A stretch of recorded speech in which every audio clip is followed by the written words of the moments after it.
tentang makalah presentasi dari Afdolul Fatihah tentang kebijakan fiskal dalam ekonomi Islam. Nah, di sini saya akan mengartikan tentang kebijakan fiskal. Kebijakan fiskal adalah penyesuaian di bidang pengeluaran dan pemeliharaan pemerintah untuk memperbaiki kondisi perekonomian. Dengan kata lain, kebijakan fiskal merupakan kebijakan ekonomi yang bertujuan untuk memperbaiki perekonomian dengan cara mengubah penerimaan dua pengeluaran pemerintah. Di sini juga ada tujuan kebijakan fiskal.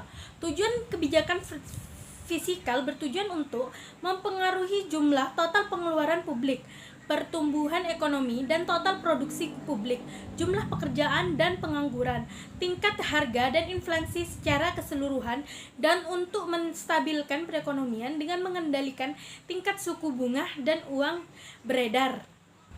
Nah, di sini juga ada jenis-jenis kebijakan fiskal. Pada dasarnya terdapat dua jenis kebijakan fiskal. Pertama, kebijakan fiskal ekspansif, atau yaitu kebijakan yang meningkatkan belanja negara dan menurunkan tarif pajak neto. Dirancang untuk meningkatkan daya beli masyarakat ketika perekonomian berada dalam resesi atau resesi. Lakukan ekspresif, kebijakan depresif, dan tingkat pengangguran yang tinggi. Kedua, kebijakan fiskal kontraktif adalah kebijakan yang bertujuan untuk mengurangi daya beli masyarakat dan mengatasi inflasi dengan mengurangi pengeluaran negara dan menaikkan tarif pajak secara pemerintah. Lah, di sini juga ada fungsi kebijakan fiskal. Kebijakan fiskal mencangkup perubahan dan pengeluaran pemerintah atau pajak dengan tujuan memperbaiki skala dan komposisi permintaan agregat. Nah, yang kedua, instrumen kebijakan fiskal, yaitu menjelaskan bahwa dalam struktur anggaran pendapatan dan belanja negara APBN terdapat beberapa alat dan metode yang digunakan untuk menghimpun dana. Nah, di sini juga ada kebijakan fiskal Islami. Di negara mana pendapatan pengeluaran negara Islam memiliki karakteristik orientasi nilai, moralitas, dan tingkat tertentu, kebijakan fiskal diharapkan dalam distribusi dan stabilitas dalam sistem perpajakan Islam harus memastikan bahwa hanya orang kaya yang memiliki keuntungan harus menanggung beban pajak yang berat. Ciri-ciri kebijakan fiskal dalam ekonomi Islam.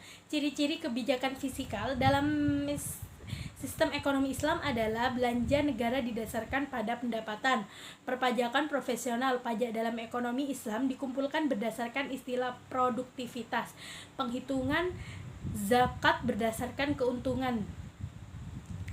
Nah, sekian tanggapan video dari saya terhadap makalah Mbak Fatih. Kurang lebihnya mohon maaf. Wassalamualaikum warahmatullahi wabarakatuh.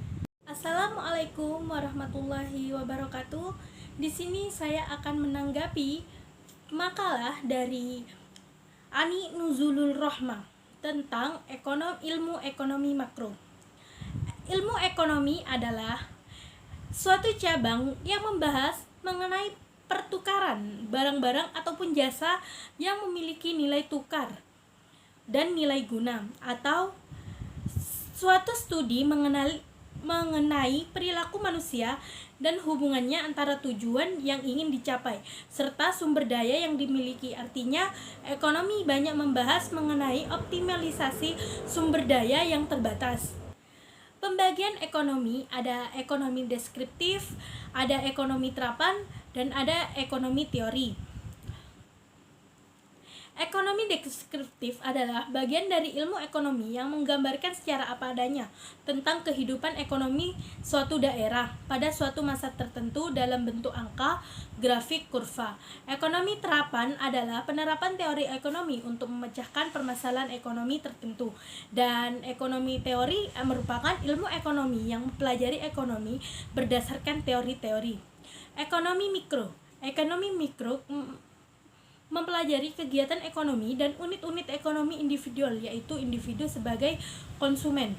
Teori harga antara lain membahas tentang proses pembentukan harga sebagaimana dipengaruhi oleh interaksi. Ekonomi makro adalah menganalisa kegiatan-kegiatan dalam makro, menganalisa dalam pendekatan sebaiknya. Artinya yang dipelajari dalam ekonomi makro adalah variabel total seperti pendapatan nasional, konsumsi, tabungan masyarakat, investasi total, dan sebagainya. Ekonomi makro menganalisa keadaan keseluruhan dari kegiatan perekonomian. Ekonomi makro tidak membahas kegiatan yang dilakukan oleh seorang produsen, seorang konsumen, atau seorang pemilik faktor produksi, tetapi pada keseluruhan tindakan para konsumen, para pengusaha, pemerintah, lembaga keuangan.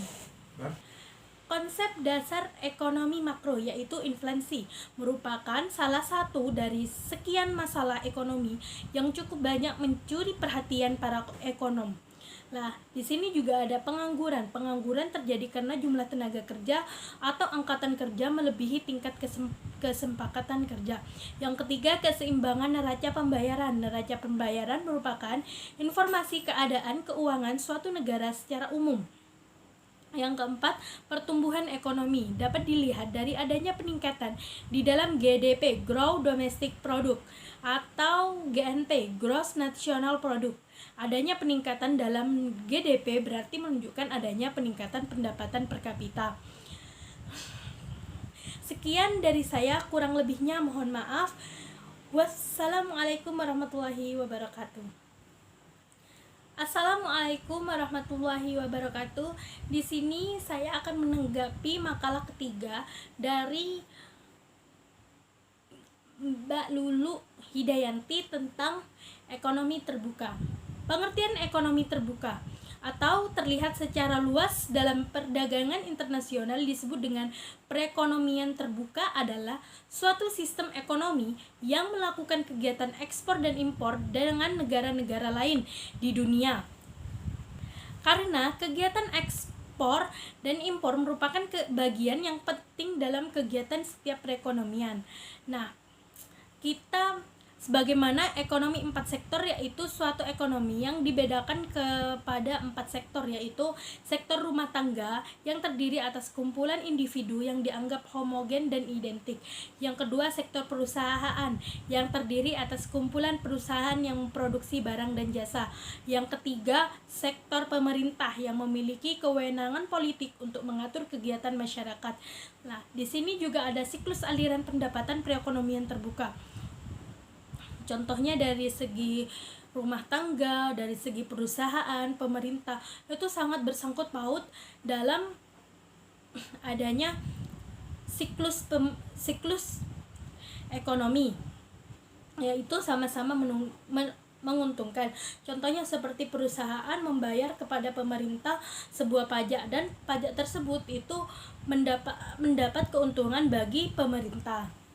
Assalamualaikum warahmatullahi wabarakatuh. Di sini saya akan menanggapi makalah dari Imam Zainuri tentang ekonomi makro Islam. Nah, di sini melihat kebijakan dari KBBHI yang memiliki arti rangkaian konsep dan asas yang menjadi pedoman dan dasar rencana dalam pelaksanaan suatu pekerjaan, kepemimpinan, dan cara bertindak. Istilah ini dapat diterapkan pada pemerintahan organisasi.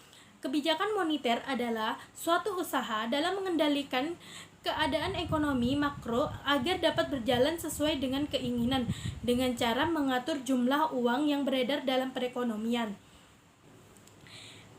Keadaan ekonomi makro agar dapat berjalan sesuai dengan keinginan dengan cara mengatur jumlah mata uang yang beredar dalam perekonomian atau langkah pemerintah untuk mengatur penawaran uang dan tingkat bunga. Tujuan kebijakan moneter yaitu menjaga kestabilan ekonomi. Yang dimaksud di sini pertumbuhan arus jasa dan arus barang seimbang dengan ketersediaan di pasaran. Yang kedua, membuka lapangan pekerjaan, yaitu jika ekonomi mengalami kestabilan perusahaan banyak melakukan penanaman modal untuk investasi guna menambahkan jumlah barang dan jasa. Yang ketiga, memperbaiki neraca perdagangan kerja. Yang keempat, menjaga kestabilan harga di mana barang dan jasa yang merupakan hasil dan identik sekolaborasi antara jumlah uang beredar di masyarakat dengan jumlah ketersediaan yang beredar. Jenis-jenis kebijakan moneter diantaranya yaitu kebijakan moneter ekspansif, kebijakan yang menambah jumlah uang yang beredar, berlaku dalam sebuah negara. Monetary kontraktif policy, kebijakan moneter yaitu kebijakan yang dilakukan dengan menarik dan mengurangi uang yang beredar. Yang ketiga, open market operation. Pasar terbuka adalah cara yang dilakukan untuk mengendalikan berharga pemerintah atau disebut dengan government securities jika akan menambah uang yang beredar. Yang keempat, discount rate adalah pengaturan jumlah uang beredar dengan cara melakukan peningkatan tingkat bunga bank sentral pada bank umum. Dan hal-hal yang perlu diperhatikan dalam kebijakan moneter adalah inflasi penargetan, harga penargetan tingkat, dan agregat moneter. Yang keempat, nilai tukar tetap. Dan di sini juga ada kebijakan moneter dalam Islam, yaitu pada dasarnya kebijakan dalam prinsip Islam adalah menjaga kestabilan nilai mata uang terhadap nilai tukar dengan mata uang asing sehingga menghasilkan kesejahteraan dan pertumbuhan ekonomi yang merata yang memberikan stabilitas ekonomi dan nilai tukar mata uang keterbukaan dalam hubungan dan menjunjung tinggi kebaikan dan kejujuran dalam berhubungan dengan sesama manusia. Sekian video tanggapan dari saya. Kurang lebihnya mohon maaf. Wassalamualaikum warahmatullahi wabarakatuh.